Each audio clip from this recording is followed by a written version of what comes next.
Respiration. All systems of the body, growth, movement and reproduction need energy to work.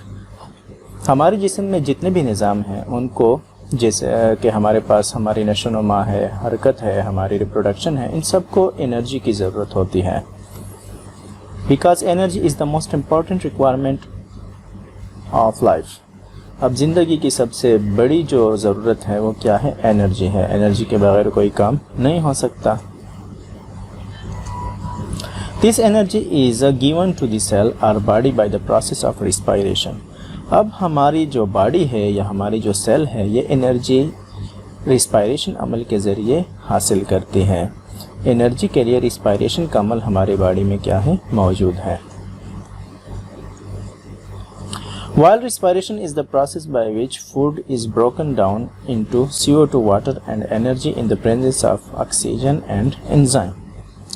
अब respiration वो अमल है जिसमें खुराक को तोड़ा जाता है कार्बन डाइऑक्साइड में, वाटर में और एनर्जी में, ऑक्सीजन की मौजूदगी में और एंजाइम्स की मौजूदगी में।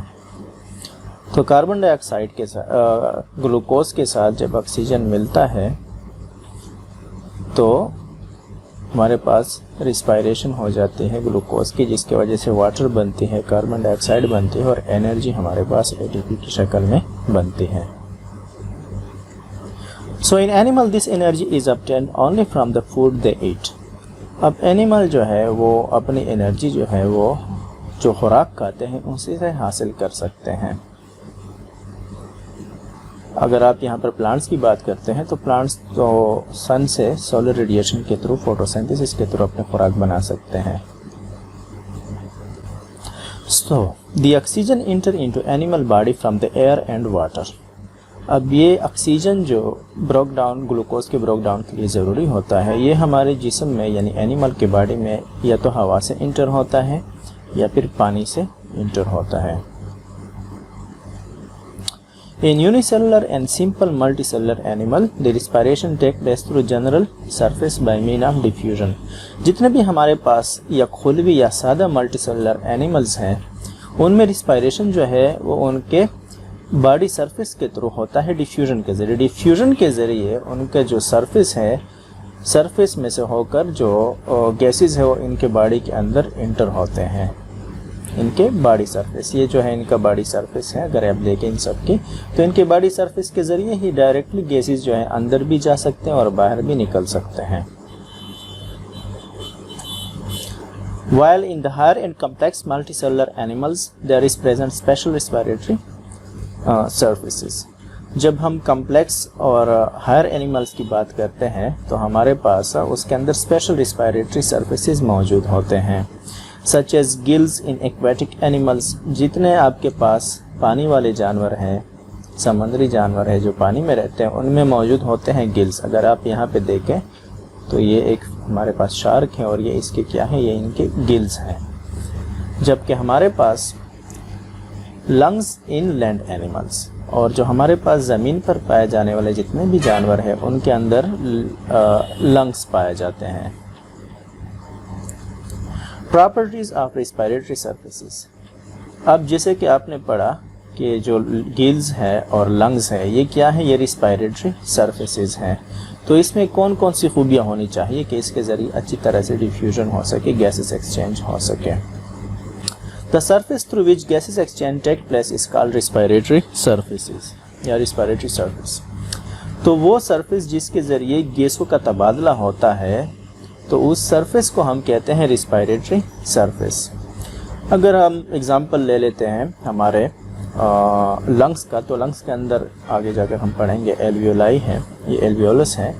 अब एल्वियोलस के अंदर क्या है, ऑक्सीजन ज़्यादा है और यहाँ पर ये ब्लड कैपिलरी के अंदर ऑक्सीजन कम है, तो ये यहाँ पर से क्या होता है, अंदर चला जाता है। और जबकि अंदर कार्बन डाइऑक्साइड ज़्यादा है और एल्वियोलस के अंदर ये कम है, तो ये कैपिलरी में से अंदर चला जाता है एल्वियोलस यानी लंग्स के अंदर। Gases exchange in all organisms take place by diffusion. तो तमाम जानदारों में जो गैस का तबादला है गैसों का, वो डिफ्यूजन के अमल के ज़रिए होता है। देखें डिफ्यूजन जो है वो हमारे पास क्या है, मालिक्यूल्स गैसेस का मूवमेंट है उनकी हायर कंसंट्रेशन से लोअर कंसंट्रेशन की तरफ। अब अगर आप ऊपर वाले डायग्राम में देखें तो हमारे पास एक तरफ एल्वियोलस और दूसरी तरफ ब्लड कैपिलरी है। ब्लड कैपिलरी के अंदर कार्बन डाइऑक्साइड ज़्यादा है और एल्वियोलस के अंदर कार्बन डाइऑक्साइड कम है, तो कार्बन डाइऑक्साइड डिफ्यूजन के ज़रिए ब्लड कैपिलरी से एल्वियोलस के अंदर चला जाता है, जबकि एल्वियोलस के अंदर ऑक्सीजन जो है वो ज़्यादा मिकदार में मौजूद है, उसकी कंसंट्रेशन ज़्यादा है, जबकि ब्लड कैपिलरीज के अंदर उसकी जो कंसंट्रेशन है वो कम है ऑक्सीजन की। तो ऑक्सीजन जो है एल्वियोलस से डिफ्यूजन अमल के ज़रिए ब्लड कैपिलरी के अंदर चला जाता है। The respiratory surfaces should have the following properties, उनकी ये खूबियाँ होनी चाहिए। It must be permeable so that gases can pass through it. तो रिस्पिरेटरी सर्फेसेस जो है उनको लाजमी तौर पर परमिएबल होना चाहिए ताकि उनमें से गैसेस पास हो सके। तो परमिएबल को समझने के लिए अगर आप इस डायग्राम को देखें तो आपके पास दो मेम्ब्रेन है, एक लेफ़्ट साइड पे है और एक राइट साइड पे है। तो लेफ़्ट साइड वाले पर अगर आप देखें तो मिसाल ये ब्लू जो है इसे आप गैस जो है कंसिडर कर लें। अब ये जो है इस लेयर के थ्रू ये जो गैस है ये नीचे होके पास हो रहा है, तो ऐसे मेम्ब्रेन को हम परमिएबल कहेंगे। जबकि दूसरी तरफ राइट साइड के मेम्ब्रेन में से गैस जो है वो पास नहीं हो रहा, उसे जाने नहीं दे रहा, तो ये क्या होता है, इम्परमिएबल होता है। तो रिस्पिरेटरी सरफेस इसको सबसे पहले परमिएबल होना चाहिए। It must be thin because diffusion is only efficient over distance of 1 millimetre और लेस। तो रिस्पिरेटरी सरफेस इसको पतला होना चाहिए, मोटा नहीं होना चाहिए। कितना पतला होना चाहिए, क्योंकि डिफ्यूजन का अमल जो है वो 1 मिलीमीटर या इससे कम पतले मेम्ब्रेन पर ज़्यादा अच्छी तरह से होता है। तो अगर रिस्पिरेटरी सर्फेसिस आपके पास थिन है तो उसमें गैसेस एक्सचेंज जो है वो ज़्यादा अच्छी तरह से होगा डिफ्यूजन। अगर वो थिक है, मोटा है, तो उसमें ज़्यादा अच्छी तरह से नहीं हो सकता। It should have large surface area so that maximum amount of oxygen is taken in and CO2 is taken out according to the organism need। तो रिस्पिरेटरी सरफेस इसका सरफेस एरिया जो है वो ज़्यादा होना चाहिए ताकि ज़्यादा मकदार में ऑक्सीजन उसके थ्रू अंदर जा सके और कार्बन डाइऑक्साइड बाहर निकल सके, जो जानदार के जितनी उस जानदार की ज़रूरत है। तो सरफेस एरिया अगर आप यहाँ पर इस डायग्राम में देखें तो यहाँ पर बहुत सारे सोलर पैनल लगे हुए हैं। तो मिसाल देते हैं तो ये सोलर पैनल मिसाल के तौर पर 100 kV एनर्जी जो है वो जनरेट कर रही है, जबकि दूसरी तरफ हमारे पास एक सिंगल पैनल है, वो हमारे पास कुछ 40-50 वाट जो है एनर्जी जनरेट कर रहा है। अब अगर आप देखें तो इन्होंने एक बहुत बड़ा इलाका कवर किया हुआ है, इसकी सरफेस ज़्यादा है, तो इसमें ज़्यादा क्या हो रही है, एनर्जी ट्रैप हो रही है। तो मिसाल के तौर पर अगर हम इसको मेम्ब्रेन के तौर पर ले लें तो इसके थ्रू ज़्यादा जो है इसमें से डिफ्यूजन जो है हो रही है, गैसेस एक्सचेंज हो रही है। अगर आप इस सिंगल को ले लें तो इसमें से कम जो है एनर्जी ट्रैप हो रही है, यानी अगर हम इसको ले लें तो इसमें से कम गैसेस जो है वो पास होंगे अगर हम इसमें गैसेस के एग्जांपल के तौर पर इस्तेमाल करें। तो जितना ज़्यादा रिस्पिरेटरी सरफेस इसका सरफेस जितना ज़्यादा होगा उतना ही उसमें डिफ्यूजन जो है, गैसेस एक्सचेंज जो है ज़्यादा होगी। It should have a good supply of blood. Respiratory surface तक खून जो है वो काफ़ी मिकदार में आना चाहिए। अगर आप इस वेल्वुलाई को देख लें तो यहाँ पर देखें बहुत सारे ब्लड जो है वो आ रहे हैं।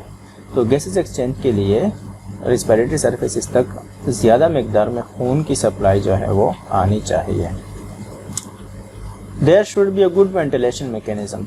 हवा लाने और वापस ले जाने का एक हमारे पास एक निज़ाम भी होना चाहिए, ठीक है, कि हवा अंदर आ सके रिस्पिरेटरी सर्विसेज के थ्रू और आसानी से जा भी सके। अब respiratory services in case of human में हमारे लंग्स हैं, तो लंग्स तक हवा लाने का निज़ाम भी होना चाहिए और लंग से हवा ले जाने का निज़ाम भी होना चाहिए, और इसको हम वेंटिलेशन मैकेनिज्म कहते हैं। तो रिस्पिरेटरी सर्विसेज में वेंटिलेशन मैकेनिज्म का होना भी लाजमी है।